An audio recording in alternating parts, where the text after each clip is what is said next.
Olá a todos, sejam bem-vindos ao novo webinar aqui da IEB. Nós, tradicionalmente, no final do ano, temos o tema, falar um pouco sobre 2026. Eu acho que todos vocês estão fazendo o orçamento, fazendo as expectativas, as estratégias para o ano que vem. Então, nada mais importante para a gente trazer aqui para vocês uma visão, a visão das nossas mesas de fertilizantes, Nós vamos falar de NPK, nós vamos falar de micronutrientes e após o nosso intervalo nós iremos falar também sobre os outros insumos agrícolas, vamos falar de defensivos e uma novidade para 2026, nós lançamos agora no final de 2025 a nossa plataforma de biológicos e a gente vai dar uma pincelada aí para vocês o que nós estamos enxergando para o mercado para o ano que vem, mas principalmente falar um pouco do mercado de defensivos biológicos. E hoje aqui comigo, trazendo de volta a Bárbara e o Murilo, os nossos analistas de fertilizantes NPK, e o Murilo, nosso especialista em micronutrientes. Muito bom estar com vocês novamente aqui, e principalmente agora no final do ano. E aí, se vocês puderem se apresentar para o público. Bárbara, muito bom estar aqui com você novamente. Olá pessoal, muito prazer estar aqui também com vocês, pra gente falar um pouco do ano de 2025 que foi tão movimentado, Tantas coisas aconteceram que impactaram o mercado de fertilizantes e NPKs e também trazer as perspectivas para 2026. É importante todo mundo estar preparado já, se preparar aí para as dificuldades, desafios que a gente enxerga pro ano que vem. Então é muito bom estar aqui hoje. Legal. Murilo, bem-vindo ao nosso webinar, falar um pouco de micros. Obrigado, Rafa. Pessoal, prazer estar aqui com vocês. É como o pessoal reforçou. Hoje a gente vai trazer um pouco dos acontecimentos aí do último ano e basicamente o que será para o próximo ano, levando em consideração que a gente está trabalhando atualmente dentro de um cenário de perspectivas um pouco mais incertas. Então a gente já traz essas informações para que vocês consigam se programar agora para o próximo ciclo de 2026. Perfeito. É isso aí, pessoal. E aí a gente vai começar, falando, acho que como a Bárbara bem disse, não adianta a gente falar de 26 sem falar de 25, Foi um ano muito tumultuado, não só para fertilizantes NPK, mas toda a questão de taxações, Murilo, isso impactou na questão do cobre, impactou na construção civil, na demanda por aço, Bárbara, o que você viu para 2025? O que mais te chamou a atenção aí nos fertilizantes, que mais fez com que os preços se tornassem cada vez mais incertos? Eu acho que a gente teve alguns marcos, no mercado de fertilizantes, acontecimentos que impactaram os preços. Vindo ali um pouquinho para o meio do ano, a gente teve lá em meados de maio o Egito com problemas na produção, com escassez de gás natural. Acho que foi o início ali do pico da ureia e, consequentemente, dos outros nitrogenados também. Então, teve algumas paralisações, uma interrupção mesmo na produção durante um tempo. E no mês seguinte, a gente teve o conflito entre Irã e Israel. Estourou ali no dia 13 de junho, aumentou ainda mais o cenário de incertezas em relação à capacidade produtiva da região, quanto tempo duraria de fato, essa interrupção também foi algo que impactou ali no fluxo de gás. Israel, apesar de não ter produção de ureia, tem gás natural, e tem um fluxo ali para os países da região, e o Egito é um deles também. Então, o cenário que já não era muito favorável para a produção, acabou ficando um pouco pior. Então, isso foi um dos principais picos que a gente teve, no mercado ali de nitrogenados, mais especificamente. E durante esse período, a Índia continuava fazendo leilões de compra. Então, do lado da oferta, a gente tinha uma restrição, e do lado da demanda, uma necessidade indiana muito forte. Tanto que a Índia abriu no leilão no finalzinho de maio, uma compra para 1,5 milhão de toneladas, que fecharia no dia 12 de junho. E ela acabou adiando ali para esperar mais ofertas. No dia 13, o preço já tinha aumentado mais de $100. Então, foi um cenário realmente, num momento muito crítico, para a produção. Isso trouxe um aumento de preços muito expressivo. E ainda em conflitos, a gente teve ao longo desse período também, maio, junho, julho e os meses seguintes, ataques, que afetaram ali a produção na Rússia. Ainda no conflito entre Rússia e Ucrânia, alguns ataques ucranianos atingiram fábricas da Eurochem, principalmente, impactando a produção de nitrato, causando paralisações por alguns dias. Então, nesse meio do ano, acho que o principal ponto de atenção aí que afetou a produção de nitrogenados foi os conflitos, foram os conflitos. Então, isso trouxe impactos diretos para a produção, porque paralisaram as plantas, estiveram ali paradas por alguns dias. E o cenário que já era incerto, já era especulativo, ficou ainda mais, né? Então acho que esse foi o principal ponto durante aí esse meio do ano para nitrogenados. Sim. E falando um pouco da ureia ainda para a Índia, né? Eu lembro que a gente falava muito da Índia tentar se tornar cada vez mais autossuficiente em ureia, né? A gente vê o crescimento da indústria indiana cada vez mais forte. Mas eles ainda continuam acessando muito o mercado internacional, né? É uma questão de uma demanda ainda mais forte do que a produção, ou eles não estão conseguindo realmente aumentar a sua produção na cadência que eles gostariam? No momento eles não conseguiram atingir o nível de produção ideal que eles desejavam. Mas se a gente lembrar, lá em 22, 23, a gente falava que a Índia se tornaria autossuficiente em 2025. Era o plano deles, né? Até o final desse ano, zerar a importação de ureia. Mas eles tiveram muitos problemas com infraestrutura justamente para matéria-prima, né? Eles também precisam de gás natural, também precisam desse fluxo de gás para a produção nas plantas, e eles não conseguiram ainda ajustar essa infraestrutura de forma a ter toda a matéria-prima necessária. Então, sim, eles fizeram muitos investimentos, já tem plantas produzindo lá internamente, mas não no volume necessário para zerar a importação, para zerar a dependência externa.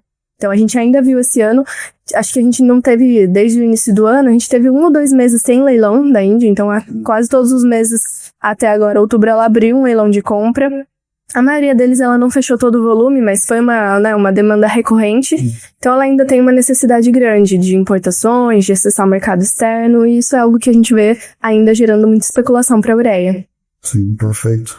E aí, Murilo, puxando esse gancho, né? A maioria dos micronutrientes está relacionado a metais, a commodities, né?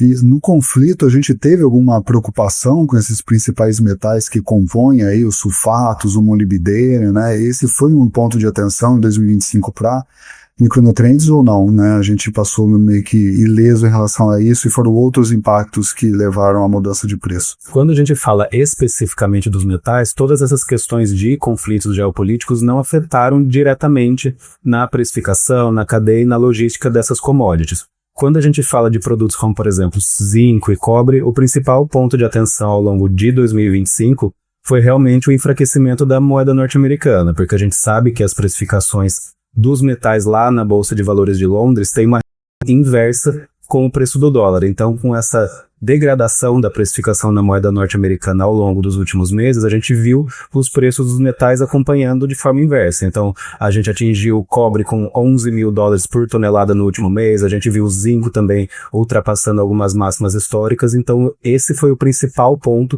que acabou impactando diretamente na precificação desses metais.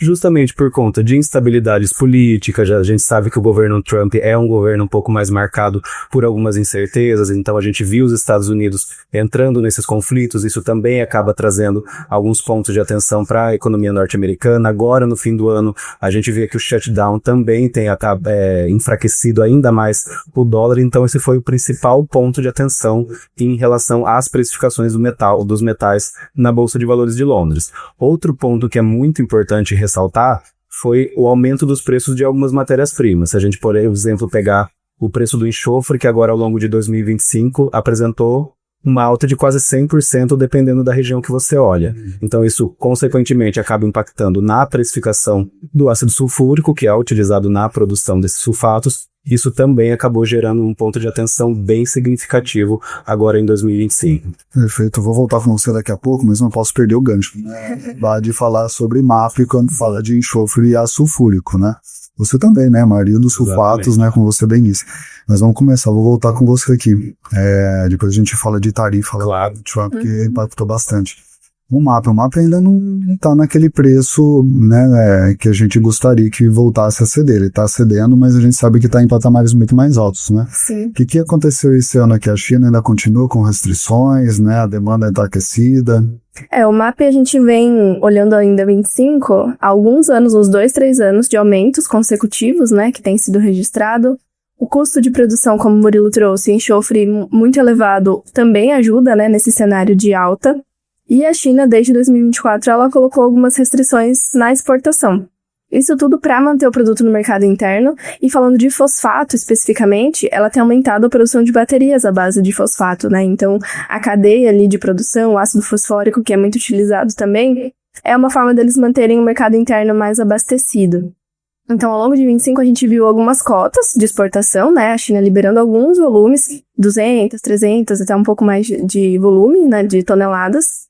Mas não foi uma exportação que ficou 100% liberada em nenhum momento, né? Eles colocaram algumas cotas, depois voltava a restringir. Agora a gente está no momento de restrição de novo. A expectativa é que continue até o início de 26, pelo menos durante todo o primeiro trimestre. Então, isso foi um ponto de atenção, porque gerou uma pressão em relação aos outros produtores, né? Então, como eu comentei para a ureia, a Índia fez leilões de compra, movimentou. Para fosfatados, ela também fez.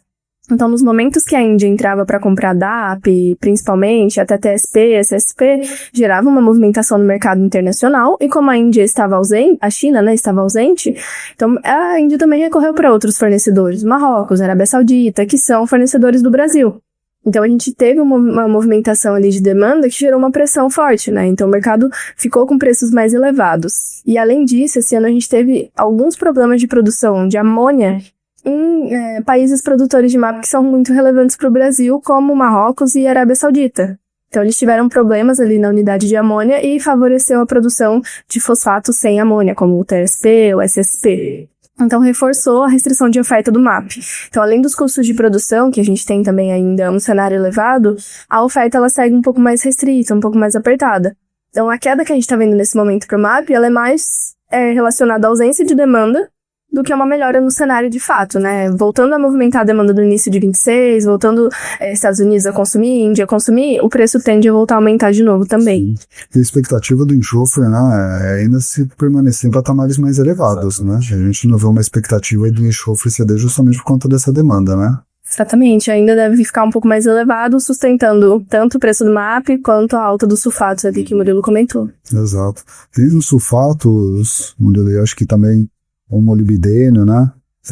Tá muito vinculado ao mercado chinês. Sim, exatamente. E aí você ia trazendo sobre o Trump, né, em relação às tarifas e tudo mais. Acho que esse foi o grande ponto, né? Eu lembro que até mesmo quando o Trump no começo começou a falar de taxar cobre, o preço do cobre deu uma disparada, né? Isso também tem contribuído nessas incertezas, né, no mercado em termos do cobre, do zinco, né? Sem dúvida alguma. A China, em relação aos micronutrientes, é a nossa principal origem aqui para o Brasil, então qualquer conflito que ela esteja envolvida de forma direta ou indireta acaba trazendo algum impacto para a gente. Então, se a gente olhar nessas questões de tarifas, sim, teve esse boom do cobre quando foram anunciadas, mas aí a situação já foi se restabelecendo, o preço voltou a caminhar num patamar um pouco mais baixo, mas mesmo assim ele está num patamar mais elevado se a gente comparar com os anos anteriores, principalmente por conta dessas questões que eu comentei do dólar, mas também a redução da taxa de juros do Fed, que acaba trazendo aí uma retração ainda maior para o preço do dólar. Mas, de maneira geral, quando a gente olha para o cobre, olhando agora um pouquinho já para 2026, o que a gente espera é um mercado muito mais apertado do ponto de vista de oferta. Esse ano foi um ano marcado por acidentes em grandes minas, então a gente em julho teve um acidente na mina de El Teniente no Chile, a gente também teve um acidente na mina de Grasberg na Indonésia, que é a terceira maior do mundo, e também a gente já tem visto a Glencore anunciando que talvez ela pare a produção dela em uma das principais condições do Canadá. Então, se a gente joga para o ano que vem, todas essas questões macroeconômicas devem continuar impactando, mas também a gente já enxerga um cenário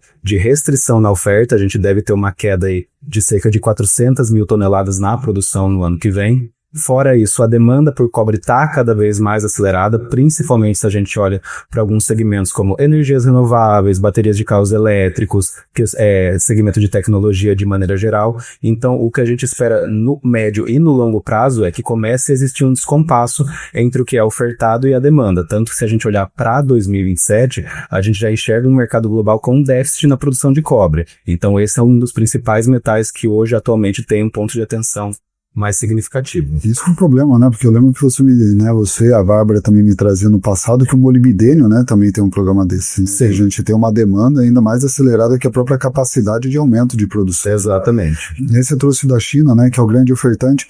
Mas dentro da nossa metodologia a gente tem que acompanhar as duas frentes, né? Acho que a gente monitora lá tanto o LME, que está vinculado ao zinco, né, ao cobre, mas o grande mercado não é lá o de Londres, né, o mercado que faz acontecer é o chinês, ainda mais quando a gente pega uma das grandes produtores que a gente importa, se não me engano, o molibdênio fica aqui na América do Sul, né? Sim, exatamente. Mas é como você comentou, a gente precisa olhar o mercado chinês, dado que ele tem essa representatividade muito grande aqui nas nossas importações, mas é muito importante acompanhar a LME também, porque basicamente se a gente olha para o mercado nacional, agora falando um pouquinho do sulfato de cobre, a sucata e o metal é precificado aqui no Brasil com base no que é ofertado na LME. Então existe essa disparidade do que chega da China e também dos outros indicadores que a gente precisa acompanhar. Então a gente precisa estar de olho de maneira geral em tudo, que é o que a gente faz aqui para realmente conseguir estabelecer uma perspectiva um pouco mais assertiva. Sim. E vocês dois trouxeram pontos de atenção porque não foi corte de produção porque eles quiseram, né? Foram acidentes, né? Foram paralisações não previstas, isso acontece muito no aço sulfúrico, né? E aqui no Brasil o que a gente pode buscar, né, no caso do MAP, é o próprio SSP e TSP, né, que é o que aumentou muito a demanda nos últimos tempos, né? Eu acho que pela essa falta de MAP, eu lembro que eles foram pro DAP, mas na falta do DAP o pessoal tá indo pros menos concentrados, né? Sim, aqui no Brasil a gente viu isso aumentando esse ano, né? Em anos anteriores a gente não tinha uma busca por substituição muito efetiva, e esse ano a gente viu isso acontecendo de forma um pouco mais intensa. Tanto o SSP, né, o super simples, quanto o super triplo, o TSP. Então, até para fim de comparação, né, a gente teve um aumento no acumulado até setembro da importação de, em média, 18% no volume para esses dois insumos.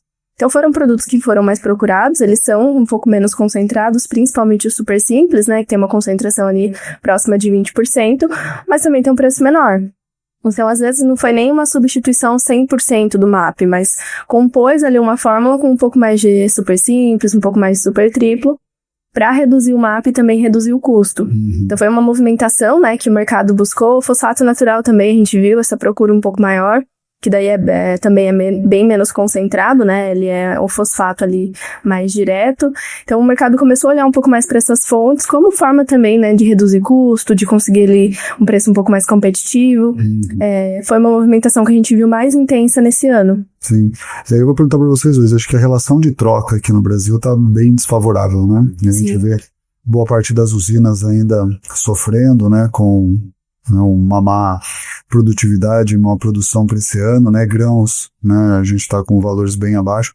Isso tem mostrado também no consumo interno, né, vocês veem aí, acho que o que aconteceu, por exemplo, com a soja nesse ano em termos de consumo de fertilizantes, Murilo?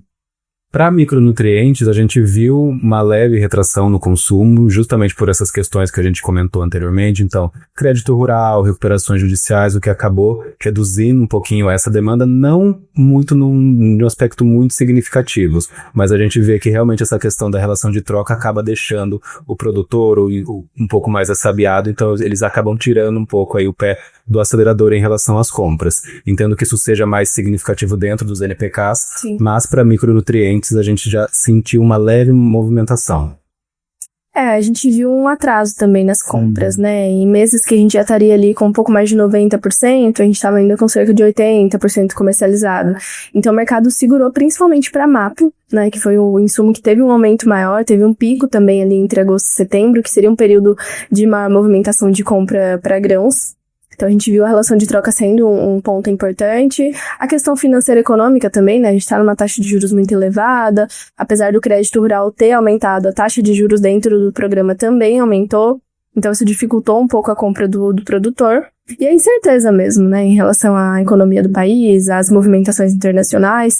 Então, principalmente o produtor de soja segurou um pouco as compras, né? Adiou, postergou volumes. A gente viu um atraso nesse sentido. Mas as compras aconteceram. Elas foram um pouco adiadas, mas aconteceram. E falando um pouco de 2026, né, a taxa de juros não deve ceder muito, né? O Copom já falou que vai ficar em 15% até o final desse ano, né? A expectativa é que fique lá próximo dos 12,5% para o ano que vem. Então, assim, 12,5% ainda é algo parecido com o que a gente estava durante a pandemia, né? Então, talvez o ano que vem, ainda mais que as questões de revenda, né, das cooperativas são bem críticas esse ano ainda, né? E o mercado todo fica receoso em relação a isso, né? E quando a gente fala de grãos também, tem um ponto de atenção com o milho, que é o volume disponível, né? A gente teve uma produção muito grande nos Estados Unidos, uma produção muito grande aqui no Brasil. Então, a gente tem uma oferta global muito elevada. Para o produtor que está investindo nesse segmento, ele também precisa ter um pouco de cautela, porque a qualquer momento o preço da commodity pode atingir aí patamares mais baixos, como a gente viu acontecendo esse ano também. Então, não é só olhar o custo do insumo, a taxa de juros, a gente também precisa olhar toda essa questão de produção, de volume. Apesar de a gente ter um aumento aí na produção de etanol de milho, por exemplo, né, que no Brasil a gente tem visto isso crescer a cada ano, ainda é um desafio, porque tem muito volume e o mercado pode ter um desequilíbrio em relação a preços. Isso aí, acho que pegando, né, isso que você falou do milho, né, que está aumentando a produção, pelo que você me falou anteriormente, o zinco deve ter aumento de produção para o ano que vem também. Exatamente. Né? O que isso vai trazer, né? Isso é benéfico ou hoje o zinco já está em preço muito competitivo ou vai ser bom para o produtor no final do dia? Comparado aos demais metais, o zinco atualmente é o único metal que apresenta alguma perspectiva de queda. Se a gente for olhar o cenário atual, apesar do preço na LME estar elevado, os estoques estão muito baixos agora nos últimos meses. Eles atingiram as mínimas históricas dos últimos 2 anos. Quando a gente olha para a China, o cenário é completamente o inverso. Os estoques no país estão muito abastecidos, a gente vê que em algumas regiões os preços ofertados são muito mais baixos quando comparados à da LME. Então, atualmente o zinco é o único metal que apresenta alguma perspectiva de queda. Justamente se a gente jogar para o ano que vem, a gente espera um superávit de 271 mil toneladas na produção. Fora isso, a produção de aço chinesa deve apresentar uma retração, então a gente está falando aí de um crescimento de apenas 4%, que é algo pequeno quando comparado a 2 dígitos que já ocorreram em anos anteriores. Então, para o zinco, no ano que vem, a gente enxerga já algumas oportunidades, principalmente quando a gente fala ali de finalzinho de primeiro tri, quando a demanda nacional aqui no Brasil está um pouco mais desacelerada, então isso pode trazer aí algumas oportunidades especificamente para o zinco a partir do ano que vem. Legal. Bom, isso é o que a gente estava falando, né? As taxações lá dos Estados Unidos sobre a China também têm feito com que eles não exportassem tanto, né, a oportunidade aqui pra gente, né? Já que acho que 100% do sulfato de zinco a gente importa lá da China, aqui no Brasil, né? Entre 90% e 95%. Perfeito. E aí, caminhando um pouco do cloreto, eu lembro que no ano passado a gente bateu, né? O ano atrás, a gente bateu as mínimas lá do cloreto, ele vem subindo. Também algo parecido com o que vocês trouxeram de fechamento de capacidade, né? Como é que está o cloreto, né? Porque aqui no Brasil a gente é um grande dependente de cloreto de potássio, né? Mas mesmo assim, usinas de açúcar têm reduzido a sua demanda, né? Como é que está esse comportamento? O mercado de cloreto ele está esse ano em recuperação de preços, né? A gente começou a ver alguns aumentos lá em janeiro, fevereiro e isso se sustentou ao longo de todo o primeiro semestre. Foi uma movimentação das próprias produtoras, né? Porque, como você comentou, ele bateu muito perto das mínimas em 2024, próximos até dos custos produtivos, né? Então começou a ficar inviável e a gente começou a ver alguns cortes na produção, principalmente no Canadá e na Rússia, que foi aí o principal impulsionador de preços. E em meados de junho e julho, a gente teve os contratos semestrais de Índia e China, que, por comprarem grandes volumes, servem de balizador para o mercado. Então foi um contrato negociado ali próximo dos $350, que foi um patamar que a gente viu se mantendo, né, até então, e deve ficar aí como balizador do segundo semestre desse ano. E um ponto que a gente teve também, esses cortes, essas restrições que foram feitas, elas não normalizaram, né, a produção continuou um pouco mais restrita, justamente para sustentar esse patamar de preços. Inclusive, a produção ali do Canadá, a gente teve, né, um anúncio ali da Campotex que está já vendida até o final do ano, ou seja, todo o volume produzido já está vendido. E aí, logo depois, a Uralkali da Rússia também anunciou que já está vendida até o final do ano e já está iniciando as vendas do primeiro trimestre. Então, esse controle de oferta para justamente recuperar o preço, ou manter o preço num patamar que a margem de lucro seja saudável, né, é algo que a gente vê acontecendo para o cloreto. Né, é bem comum nesse mercado por ter poucas empresas atuando, né, ter poucos países ali com produção também. Então a gente viu essa recuperação, para o ano que vem ele deve se manter nesse patamar, né, entre $350 e $360, e é um insumo que tem esse controle maior de oferta. E aí um ponto de atenção que a gente tem ainda Belarus praticamente fora do mercado. Desde o início ali das sanções em 2022, o país deixou de exportar todo o volume, né? A gente viu alguns volumes saindo pela Rússia, mas também a Rússia tem uma produção muito grande de fertilizantes, já tem ali uma capacidade dos portos utilizada, não consegue, né, abastecer todo o volume de Belarus. E também eles estão com restrições, né, em relação à União Europeia, Estados Unidos, Canadá. E até algumas manutenções em fábricas, eles não conseguem fazer porque dependem de empresas desses países, né? Então é uma questão de sanção econômica mesmo que dificulta algumas operações. Então Belarus segue, né, como um país aí mais ausente, até na importação brasileira mesmo. Então é um mercado que deixou de atuar fortemente como a gente tinha em anos anteriores. E é um volume grande, né, que deixou de ser produzido e exportado.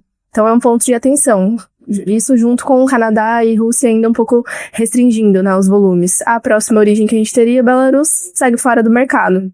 Então é um produto que precisa ter, sim, uma atenção, mas ele tende a ficar equilibrado, tá? Entre oferta e demanda. A gente não vê um aumento muito significativo, mas quando comparado a 25, ele deve ter uma alta, sim, ao longo de 2026. Sim. O cloreto de potássio sempre foi um produto à parte, né? Porque é justamente isso que comentou, né? Você consegue abrir a capacidade, fechar, o pessoal. Sim, inclusive a gente tem um projeto do Canadá que deveria entrar em operação e adicionar capacidade já em 26, que foi adiado para 2027, justamente nessa dinâmica de controlar a oferta, controlar o volume, para manter a precificação num patamar mais favorável. Esse é um mercado que sempre foi assim, né? Sim. Ele me faz lembrar um pouco, né?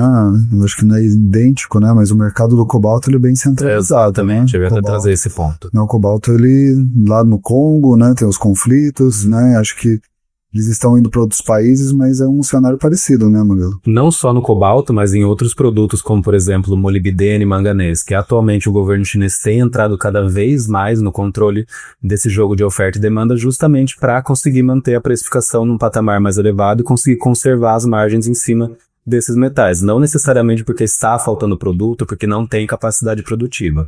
É justamente uma jogada para fazer com que as precificações se sustentem aí dentro de um patamar mais elevado. E falando especificamente do Congo, algo que a gente enxerga é o preço do cobalto, já que o Congo é responsável por cerca de 70% da produção global desse metal. Os preços estavam mais baixos ali no início de 2025, finalzinho de 2024, por conta de uma demanda um pouco mais enfraquecida. O cobalto é muito utilizado na fabricação de baterias de carros elétricos, mas atualmente a gente vê que está existindo uma substituição gradual dessas baterias por baterias mais focadas em dióxido de manganês, então o preço do cobalto foi gradativamente depreciando. E para fazer com que esse preço voltasse a operar num patamar mais elevado, a República Democrática do Congo simplesmente suspendeu as exportações do metal. Isso fez com que o patamar pulasse de um patamar que estava muito baixo para altas de quase 50%, justamente para conseguir recuperar essa precificação. Então, agora ao longo de 2025, o país ficou vários meses sem exportar. Agora, no último mês, eles anunciaram que vão voltar às exportações agora no finalzinho de 2025, com algumas cotas de exportação. Para 2026 e 2027, a mesma coisa. Eles estabeleceram uma cota de exportação de 96,600 mil toneladas, que é uma redução muito grande quando comparado aos volumes exportados, por exemplo, em 2024, que a gente ficou em torno de 220 mil toneladas. Então, justamente essas cotas foram estabelecidas para não interromper o fluxo total de exportação, mas para conseguir manter a precificação dentro de um patamar bem mais elevado agora ao longo dos próximos 2 anos. Olha só, mais conflitos, né? Mais controles de produção. Exatamente. A gente estava conversando até esses tempos atrás, né? Num evento que a gente participou. E se a gente estivesse falando há 10, 15 anos atrás, a gente estava falando da globalização, né? Você ir cada vez mais para longe, né?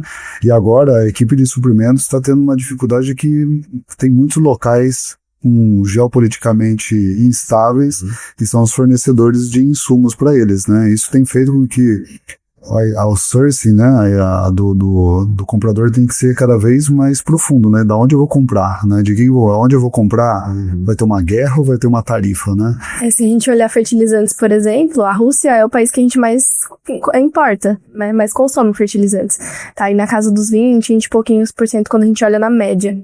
E é um país em pleno conflito. Qualquer escalada, qualquer restrição maior por parte de Estados Unidos, União Europeia, como a gente tem visto o Trump tentado fazer, pode impactar diretamente a nossa importação. O nitrato, 97% depende da Rússia, né? Para os outros NPKs um pouco menos, mas é um país muito sensível em termos de conflito, que a gente tem uma dependência grande de importações. Sim, exatamente. Eu acho que o diferencial que a gente tem, inclusive na nossa plataforma, é de você conseguir enxergar da onde, né, está vindo o produto, né, principalmente os fertilizantes ali, né, quantos por cento, né, tá trazendo aquele produto, né, tá vindo da Rússia, quanto tá vindo do Marrocos, né, para o comprador ter uma ideia do tamanho do risco que ele tá tomando ali na compra, né.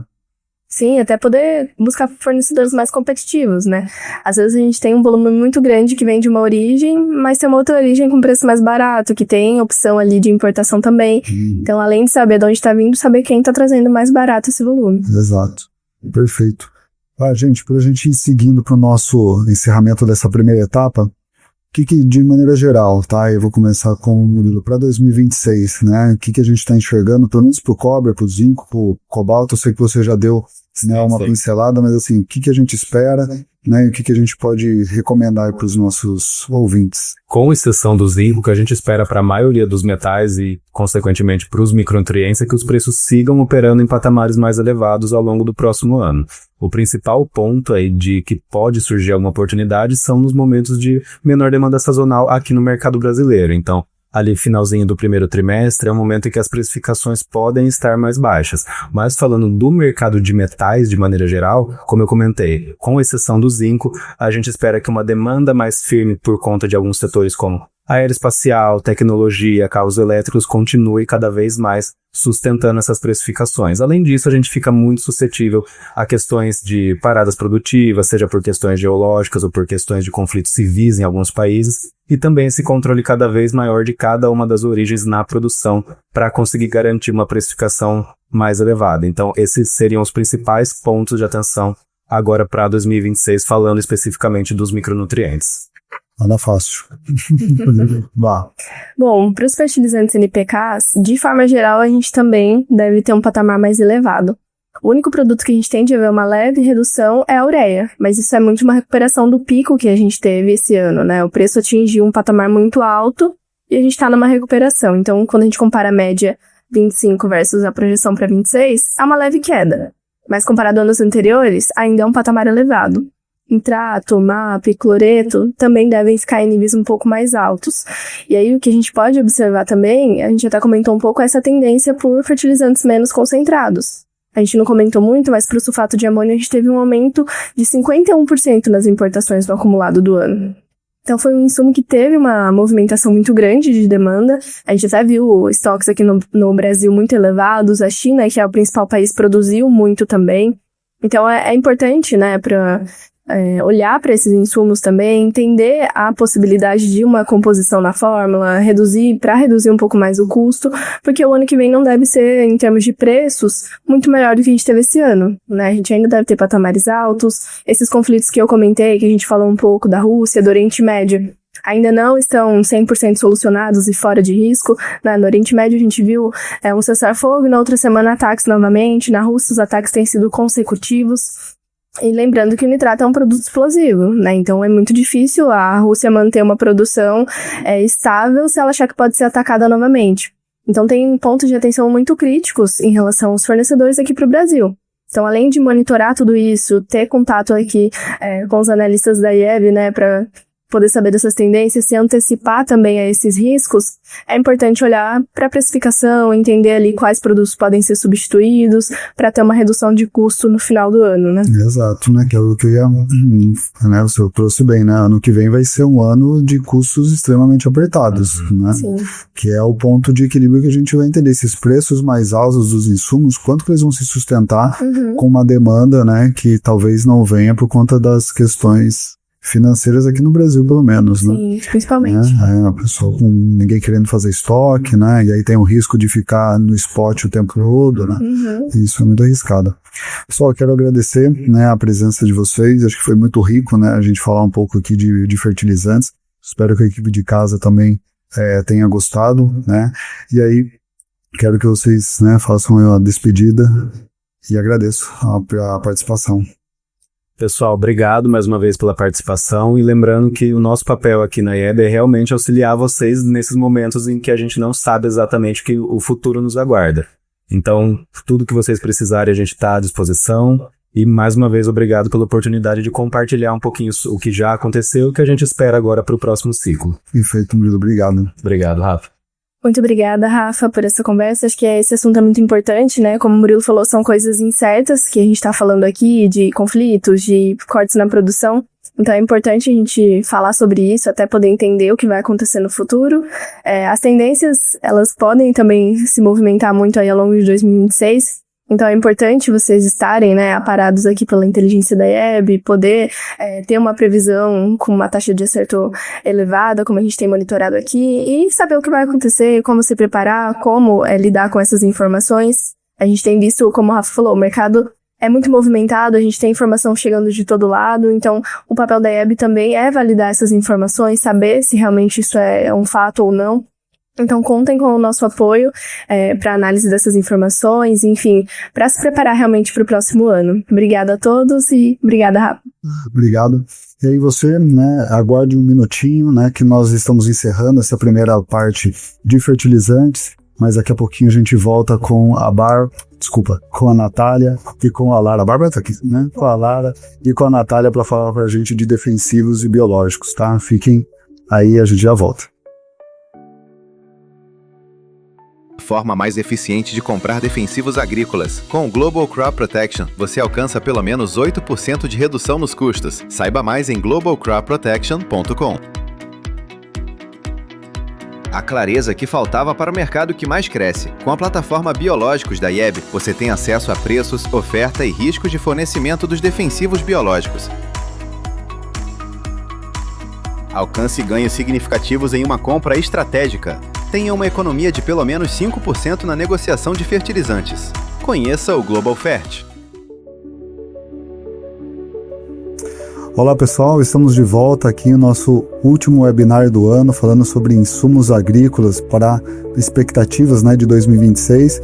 E como eu prometi para vocês, eu trouxe agora a Lara e a Natália, né, as analistas e líder de mesa de defensivos da IEB, para falar, né, justamente de defensivos e biológicos, né, um novo lançamento da IEB para 2026. Nós estamos vendo como esse mercado vem crescendo, né, ao longo dos anos, né, as questões SG, questão de sustentabilidade que vem aumentando aí o consumo de biológicos, e a gente, né, foi criar um produto para essa frente para contribuir na sua carteira, né? Você, comprador de defensivos, deve estar vendo que a participação de biológicos está aumentando cada vez mais, e nada mais justo que a gente contribuir para você também no acompanhamento desses insumos, tá?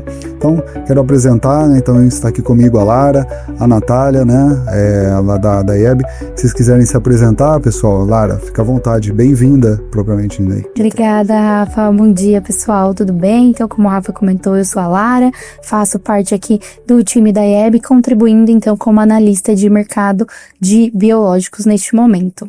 Prazer estar aqui com vocês. Bem-vinda, Lara. Nath, você já é velha de casa, né? A gente já fez bastante webinar junto, né? Mas, por favor, se apresente para o público, por favor. Obrigada, Rafa. Olá, pessoal. Eu sou a Natália, muito prazer estar aqui com vocês. Atualmente eu sou líder da mesa de defensivos químicos e vamos trazer as principais perspectivas para 2026. Perfeito. Bom, vamos começar então falando, né? Acho que, como eu comentei, né? Os defensivos biológicos, eles são um item que tem crescido cada vez mais, né, Lara? Como é que tá, né, esse tamanho de mercado em relação aos químicos, por exemplo? Então, Rafa, na última safra 24/25, né, o mercado de biológicos ficou aí estimado em cerca de 5,7 bilhões de reais aqui, né, no mercado nacional, e a expectativa de crescimento aí de um KGR de cerca de 8% até 2030. Então, as expectativas para essa safra 25/26 é da gente atingir cerca aí de 6,1 a 6,6 bilhões de reais neste momento, tá? E isso bastante atrelado também aos principais micro-organismos, né, que estão sendo utilizados nesse momento, como Bovéria, Metaísio, Tricoderma, bacilos, todos eles aí possibilitam, né, esse crescimento, e também os encargos jurídicos, né, que o governo tem atuado bastante aí nesses encargos, né, nessa facilitação do uso de biológicos neste momento. Então, a gente viu aí em dezembro de 2024 a divulgação das leis dos bioinsumos, né, que trouxe aí uma categorização própria para os biológicos, né, junto ao MAPA, junto ao Anvisa. Então, trouxe aí essa categoria que tende a facilitar, né, o crescimento e a expansão do mercado. E também foi divulgado aí no ano de 2025 o Pronara, que é um programa aí governamental que vai também trazer aí, né, tende a aumentar, impulsionar o uso de biológicos em campo para os produtores. Que bom, né, que eles estão fazendo uma regulamentação já desde o início, né, porque os defensivos químicos a gente sofreu por muito tempo, né, Nath, em termos de resistências na hora da liberação de novos registros, né, e acho que os biológicos eles precisam cada vez mais disso, né, e ser cada vez mais divulgado. Legal isso que você está trazendo, Lara, porque, né, o mercado de defensivos biológicos vem crescendo fortemente, mas são 6 bilhões de reais ainda, né? E aí, Nath, quando a gente olha o mercado de defensivos químicos, né, que está batendo 20 bilhões de dólares, né? Isso representa aí uma parcela bem pequena, mas vem crescendo, né? E como é que está, né, o mercado de defensivos químicos, né, em torno de crescimento? Está crescendo tanto quanto aí os de biológicos? Exatamente. Em 2024, o mercado de defensivos químicos, né, fechou nesses 20 bi em 2024. Foi um recuo frente ao número de 2023, onde, né, havia somado ali cerca de 21 bi de dólares, só que esse recuo veio principalmente por conta de precificação dos defensivos, né? O volume, ele ainda tem aumentado, o volume de agroquímicos aqui no mercado brasileiro também, por conta de resistência de pragas, né, precisar de mais números de aplicações dentro das lavouras, além do próprio crescimento normal de área, expansão de área mesmo, tá? Exato. Então é isso, né, que já se aproxima da minha primeira pergunta para você, né? Nos fertilizantes a gente começou a falar muito de 2025 por conta dos mercados internacionais, né, de o que está acontecendo lá fora, mas nos defensivos eles não mudam muito, né, principalmente a preocupação com os próprios fornecedores, né, como é que está a situação com os fornecedores. E como você bem disse, né, a gente vendeu muito há uns 2 anos atrás, continuamos vendendo, mas a rentabilidade cada vez mais baixa, né? E é uma preocupação ainda para 2025 e para 2026, né? A situação dos fornecedores.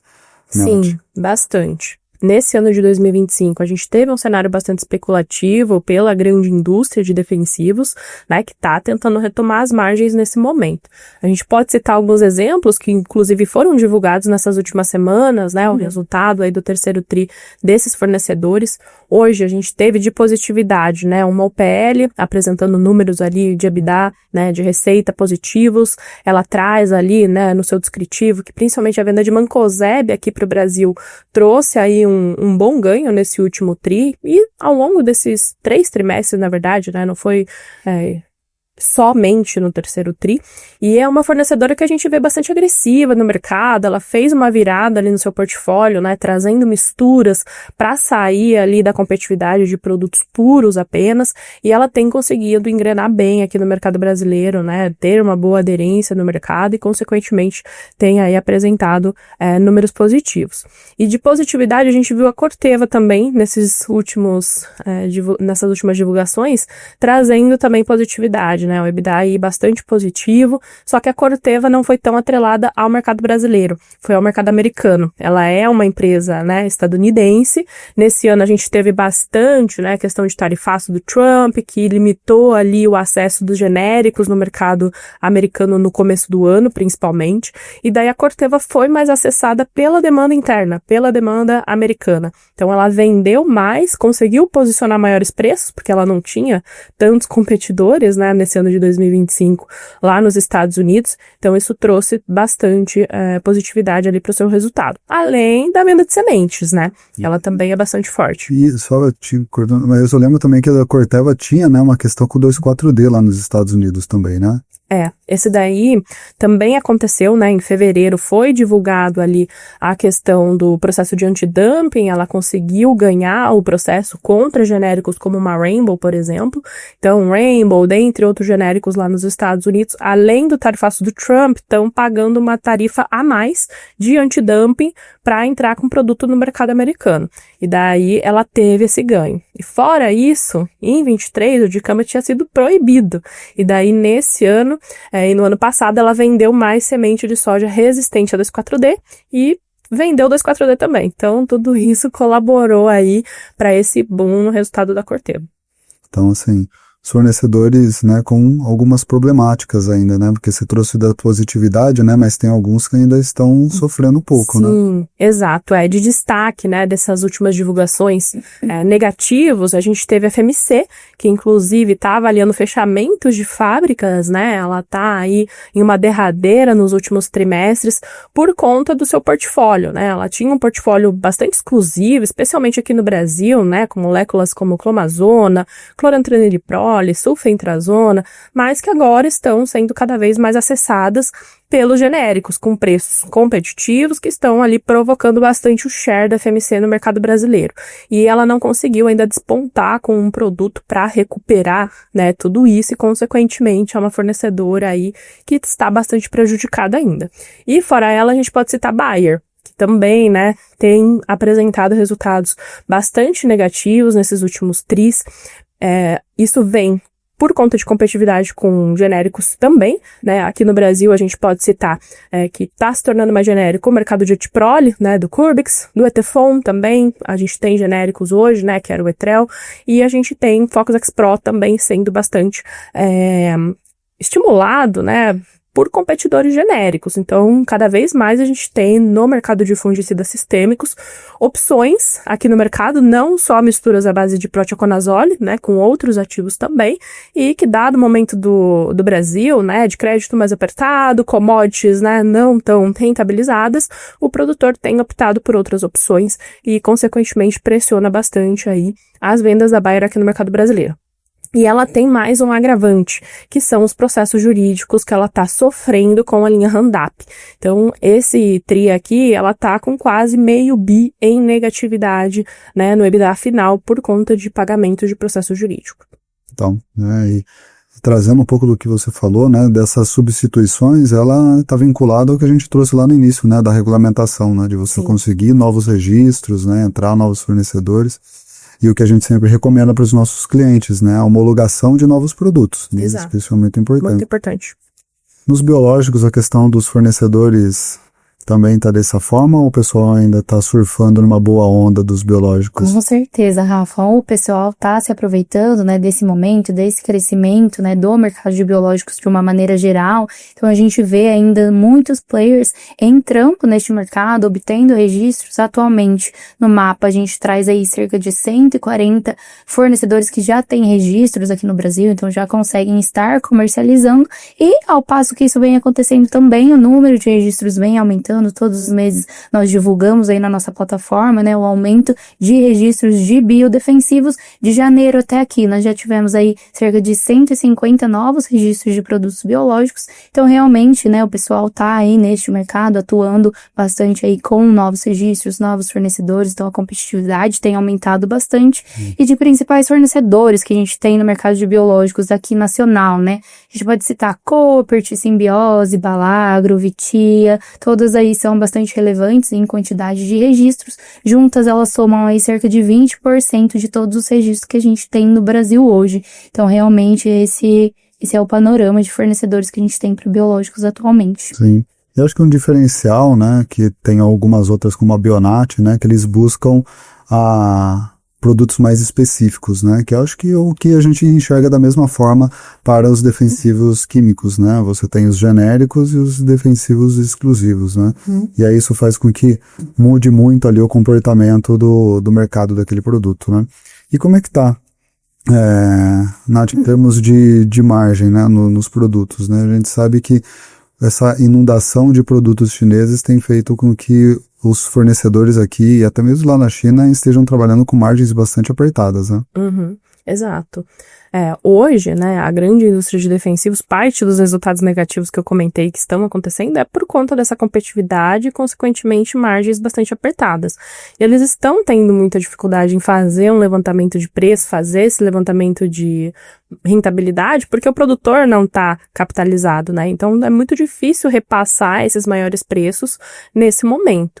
Então, até a grande indústria de defensivos hoje também tem feito investimentos em biológicos, né? A gente vê Syngenta, Corteva, a própria FMC, né? Estão entrando aí também no mercado de biológicos para abocanhar, né, essa rentabilidade que hoje está mais forte ali com as especialidades.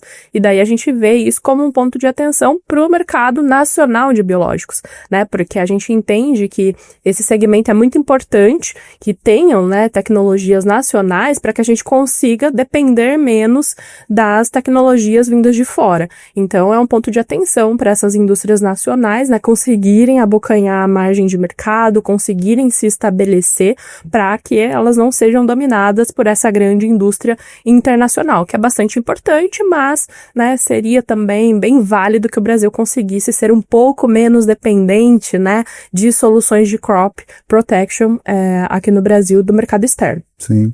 E aí, Laura, acho que é um pouco disso, né, os biológicos, e aí, para quem não sabe, né, a Lara é bióloga, né, E vai ser um pouco difícil. O Brasil, ele desponta a nível mundial como um dos principais produtores de defensivos biológicos, né? Sim, o Brasil, ele é líder aí tanto na produção, né, quanto também na utilização aí de insumos biológicos em grande escala, né? Então a gente já tem uma relevância bastante grande no uso de biológicos em soja, em milho, enquanto em outros países, né, falando aí Estados Unidos, Europa, fica mais restrito. Então, por exemplo, a hortifrutis, há lavouras aí menores, né, com menor spend aí de utilização de defensivos. Então, como o Brasil aí tem esse pioneirismo nessas produções em larga escala, realmente ele consegue aí despontar principalmente na utilização, né, desses produtos. Perfeito, né? E eu acho que tem algumas especificidades do biológico, né? Em termos, a gente está tratando de um ser vivo ali, né?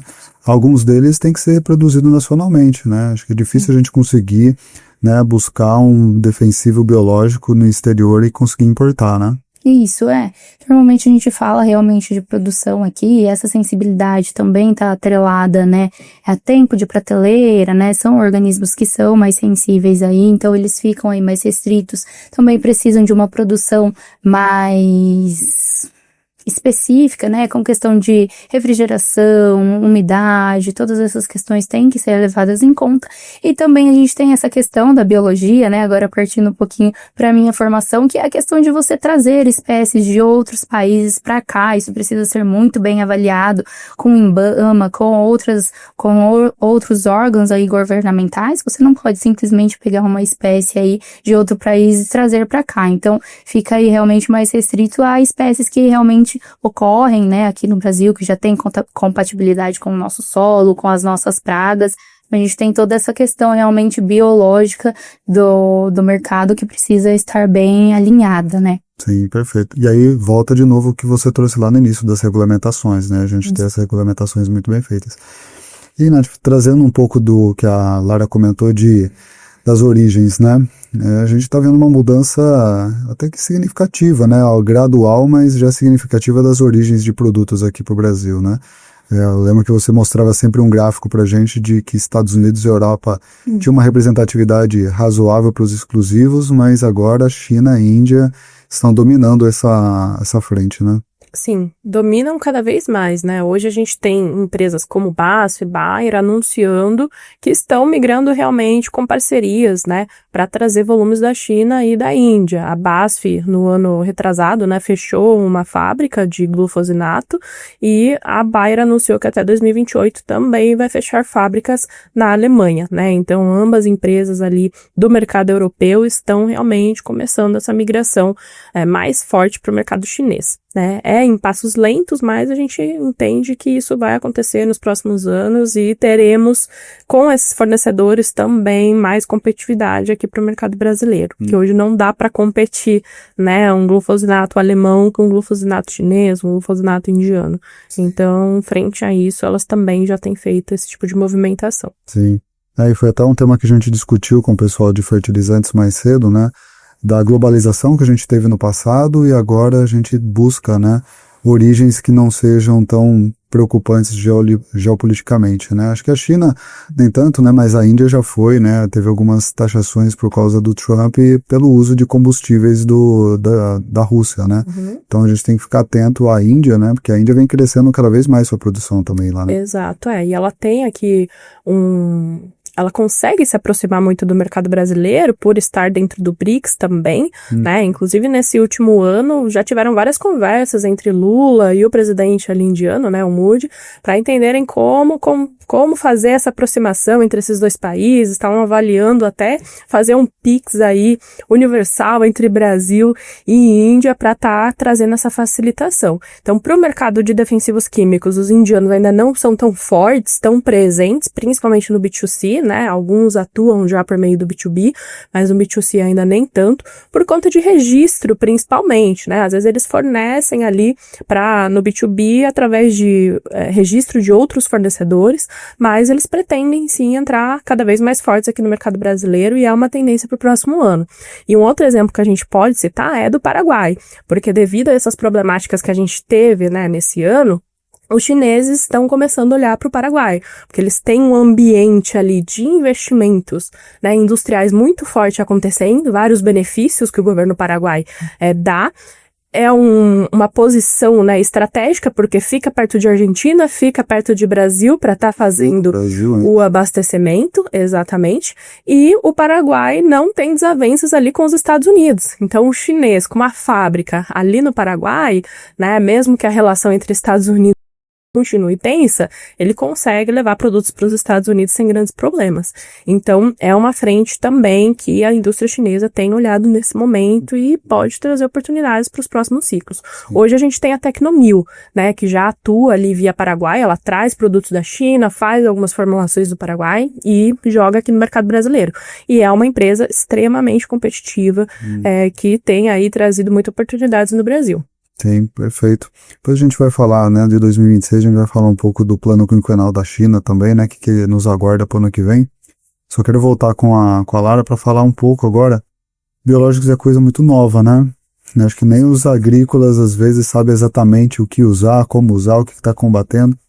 Né, como que, né, qual que é o bom processo, né, quais são as boas práticas, né, para o comprador na hora que ele vai fazer uma aquisição de biológico, né, que eu me recordo quando a gente ia começar a fazer inteligência em defensivos químicos, tudo era herbicida, né, inseticida era herbicida, fungicida era herbicida, né, e isso foi se desmistificando ao longo do tempo. Mas os biológicos é tudo muito novo ainda, né, Lara? Sim, com certeza. Sobre as boas práticas, né, primeiro falando aí dos desafios que a gente encontra, a gente tem acompanhado aí o mercado, que né, os compradores estão sentindo nesse momento, e a pior dor, né, que a gente sente dos desafios aí a serem superados para a questão dos biológicos é realmente, né, essa ampla quantidade de fornecedores que está presente no mercado neste momento, com diversas concentrações diferentes. Então, muitos compradores, a equipe técnica aí, ficam restritos, né, não conseguem realmente trazer uma equalização das suas negociações que tragam aí, né, o melhor custo-benefício para as compras. Então, o pessoal acabou percebendo que só estar aí comparando, né, o custo por hectare não traria realmente essa coerência, essa coerência realmente para as negociações. Então, nesse sentido, a nossa plataforma, além, né, da gente trazer toda a visão de mercado, acompanhar drivers, produtos aí, nós trouxemos também uma ferramenta. Essa ferramenta, ela está disponível na nossa plataforma e ela avalia também o custo de 1 bilhão de conídeos por hectare, como que isso funciona. Então, a gente sabe que se a gente aplicar aí um metarísio, né, que tem uma concentração 50 gramas por quilo em UFC aí, cerca de 2 UFCs vezes 10 a oitava, não é a mesma coisa de você aplicar aí um metarísio de 400 gramas por quilo, por exemplo. Então, a nossa ferramenta traz aí essa equalização, que nada mais é do que a balização, né, entre se aplicar a mesma quantidade de ativo. Então, a gente traz a comparação realmente da eficiência, de como se pode aí trazer essa equivalência no ativo mesmo em campo. Então, a gente está trazendo isso, né, para os compradores, para tentar realmente auxiliar eles aí nessas compras, né, e também trazendo toda a perspectiva de mercado, né, é importante seguir monitorando aí, como a gente tem comentado, um mercado que está em constante expansão, então acompanhar esses desdobramentos, né, essa dinâmica do mercado e também trazer aí essa nossa ferramenta como um auxílio para as compras. Perfeito. E eu acho que assim como os insumos, né, os químicos, a proximidade do comprador com a área técnica, né, Lara? Porque eu acho que tem várias técnicas também de aplicação, né, o formato, né, e acho que o comprador ele tem que, nesse momento, grudar no técnico, no agrícola, para entender exatamente o que está acontecendo no campo, né, porque entendo que biológicos é muito uma solução, né, não é só um produto em específico, né. Com certeza. A gente traz aí como um complemento, né, de tudo que a gente já vê, complemento de químicos, complemento de todas aí as frentes, né, de combate a pragas que a gente tem. Então, realmente é importante estar aí em conjunto com a equipe técnica, considerar, né, o que eles estão avaliando para trazer essa equalização, se isso já acontece na equipe técnica, se eles já estão olhando para esse tipo, né, de balização das precificações. Então, realmente é importante também estar aí atento com as pragas, a questão do uso, para trazer aí, né, uma melhor visão para o mercado de biológicos. Legal, isso é importante, né, como todo começo de novos produtos começar da forma certa. Nath, e as boas práticas para químicos para 26, né, o que a gente tá esperando? Para 2026, né, o cenário deve continuar um ambiente altamente especulativo, né, um alto range de preços acontecendo aqui no mercado brasileiro, que é algo que a gente já viu nesse ciclo aqui e deve se manter para o próximo também.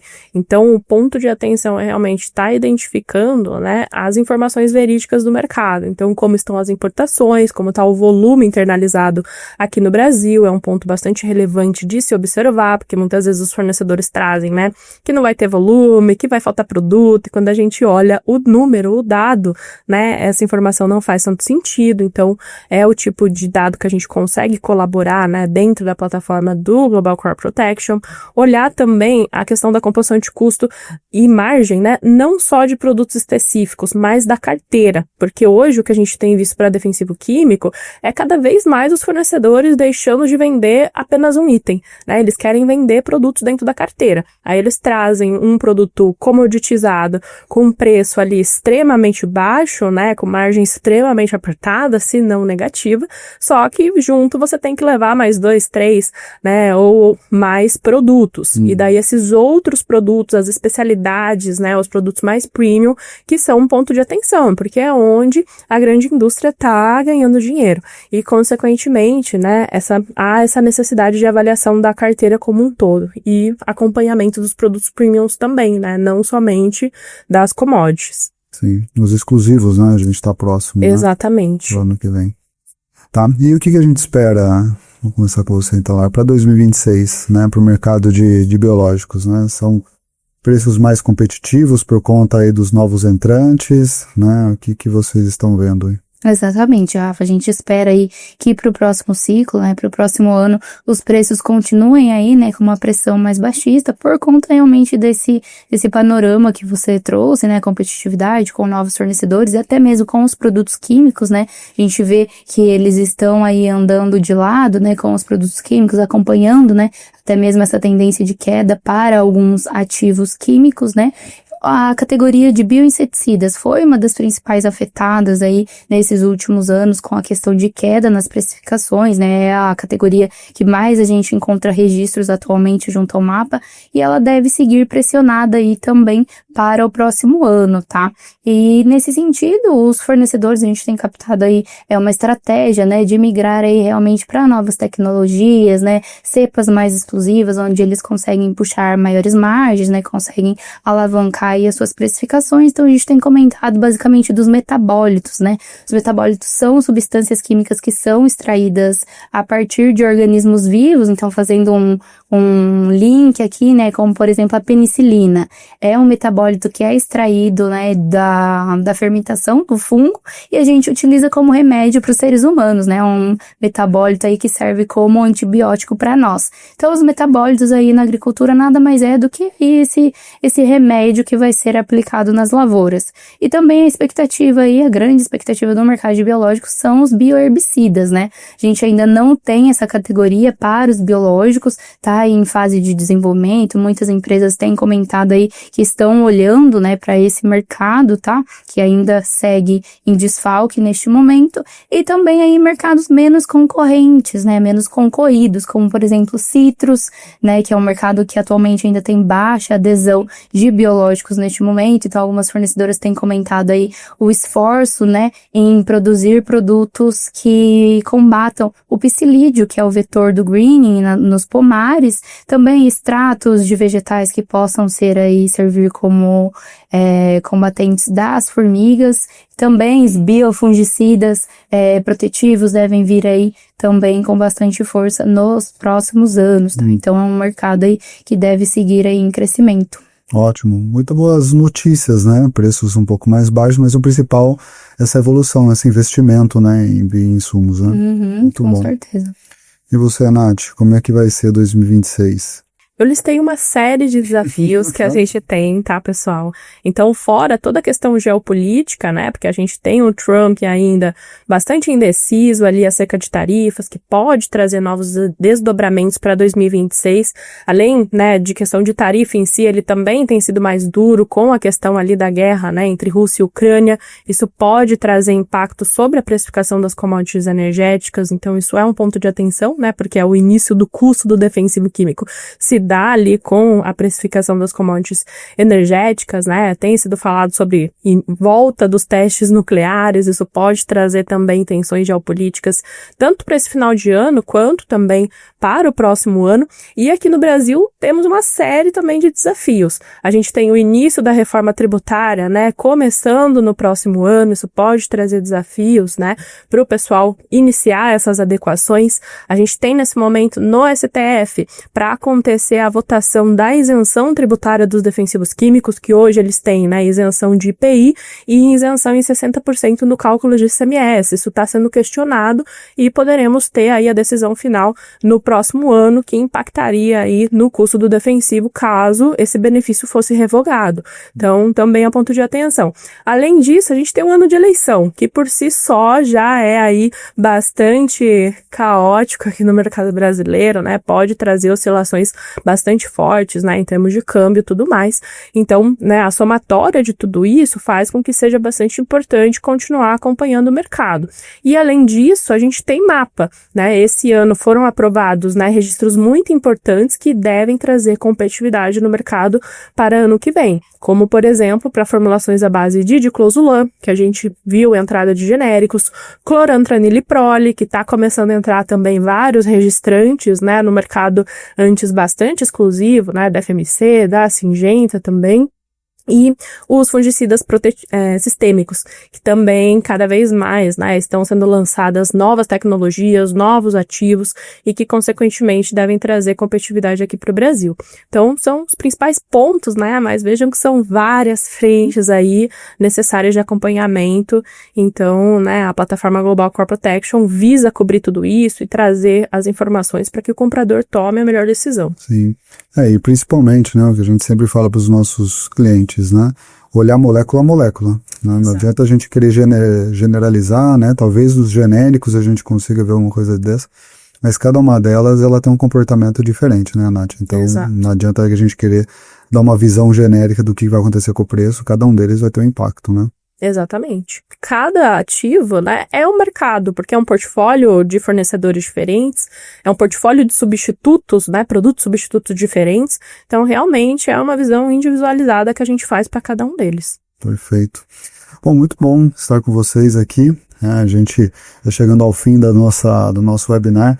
Quero agradecer, Lara, pela sua presença, tá trazendo esse seu conhecimento, né, nesse novo mercado de biológicos, né? Muito bom ter você por aqui. Eu que agradeço, Rafa. Obrigada, pessoal. Obrigada pela atenção. Espero aí que o próximo ano seja realmente promissor aí para o mercado de biológicos, que a gente consiga aí andar de mãos dadas para seguir monitorando esse mercado. Perfeito.